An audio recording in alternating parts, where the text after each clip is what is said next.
inside, also on the outside. Footsteps tap cool.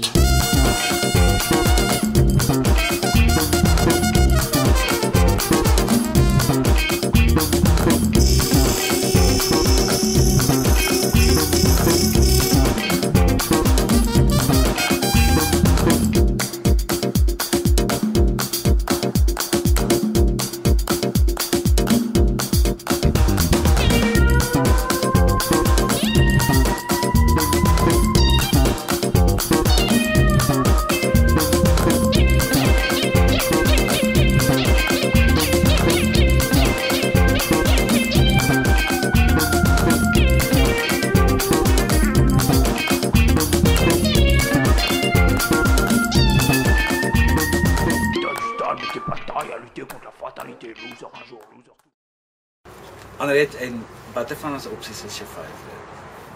Ek moet nogal sê die Pink Rock was my favourite ook, omdat ek maar vir myself die mooiste daarop gelyk het, soos in al die lyne wat op daai foto's gekom het, is vir my baie mooi. En oor die algemeen is ek baie mal oor pink, so ek dink die pink goeders was vir my die lekkerste geweest. Okay.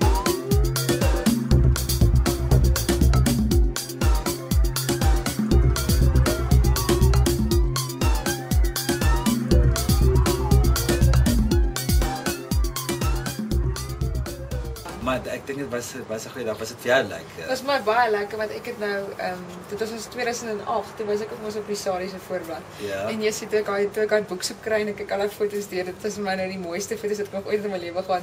Elke keer as iemand by my huis kom, dan vra vir my maar op watter tydskrif was jy nou al, as ek soos okay, al eers die Sarie uit, want ek het die mooiste daarop gelyk en dit is altyd so 'n lekker dag. Omdat die hele span van Sarie is vir my so lekker vriendelike span waar ander shoots is baie keer vir my so 'n bietjie afgejaag is, soos en ons wil dit nou net klaar kry en net ons boek uit te kry waar hierdie is soos 'n hele dag wat mense kan onthou. So dis wat vir my so lekker is in 'n Sarie shoot. Ag, dit is 'n baie mooi kompliment. Ek dink ook is lekker.